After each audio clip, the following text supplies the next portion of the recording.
দেশের সীমান্ত সুরক্ষার পাশাপাশি আন্তঃসীমান্ত যে কোনো অপরাধ দমনে আমরা কার্যক্রম করে থাকি। আমরা এটা যে কোনো ধরনের অপরাধ দমন করার জন্য নিরলসভাবে কাজ করে যাচ্ছি। তবে আমরা একটু সামাজিকভাবেও কিছুটা আমাদের দায়বদ্ধতা রয়েছে। আমরা এই দায়বদ্ধতার ভিতর থেকে আমরা চেষ্টা করেছি আমাদের এই যুব সমাজকে দক্ষ মানব সম্পদে পরিণত করার জন্য কিছু উদ্যোগ নেওয়ার জন্য। সেই উদ্যোগের অংশ হিসাবে আজকে আমাদের মোবাইল ফোন সার্ভিসিং প্রশিক্ষণ শুরু হতে যাচ্ছে। আজকে থেকে শুরু করে আগামী 1 মাস আমাদের এই প্রশিক্ষণ চলবে। এই প্রশিক্ষণ শুধুমাত্র এই সীমান্ত ডিজিটাল স্কিল সেন্টারের আওতাধীন শুধু এটাই না, আরও ধরনের প্রশিক্ষণ হতে পারে।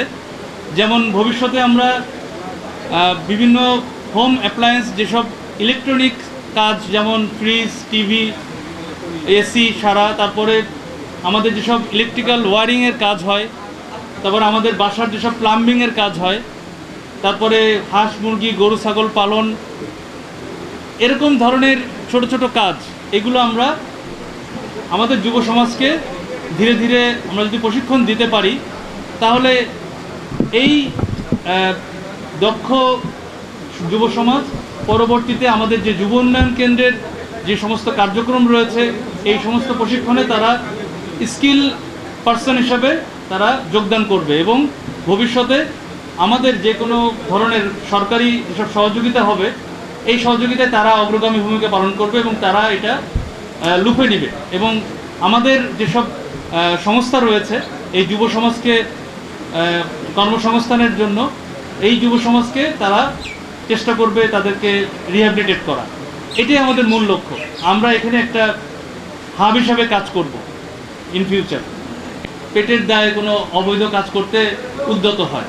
সুতরাং আমরা চাই আগামীতে এমন একটা পরিবেশ গড়ে উঠুক এই বিজিবির উদ্যোগে, যে পরিবেশ ধরে নিয়ে আমাদের মহানন্দা ব্যাটালিয়নের উদ্যোগে যে ডিজিটাল স্কিল সেন্টারটা হয়েছে, এই স্কিল সেন্টারের মাধ্যমে যদি অল্প কিছু, এই সংখ্যক এখন হয়তো 25 জন দিয়ে শুরু করছি, ভবিষ্যতে এটা আস্তে আস্তে আর বাড়বে। এই যে অল্প অল্প করে যে যুব সমাজ যে একটা স্কিল হচ্ছে, তারা যে দক্ষ জনশক্তিতে পরিণত হচ্ছে, এটাই আমাদের চাহিদা। এবং তাদেরকে পরবর্তীতে এটা শুধুমাত্র এই প্রশিক্ষণের মধ্যে সীমাবদ্ধ নয়, তারা কিন্তু সামাজিকভাবে এবং রাষ্ট্রীয়ভাবে তারা কিন্তু অবশ্যই সাহায্য সহযোগিতা পাবে এবং তারা নতুন কর্মসংস্থান খুঁজে নেবে, অথবা আমরা আমাদের যে সরকারের যে সহযোগিতা রয়েছে তার মাধ্যমে তারা নতুন কর্মসংস্থানে ছোট্ট একটা টঙের দোকানও হতে পারে, কিন্তু এই দোকানের মাধ্যমে সে তার বৈধ ইনকামের মাধ্যমে যে ভবিষ্যতে সে যে অবৈধ কোনো কার্যক্রম থেকে মুক্ত হলো, এটাই আমাদের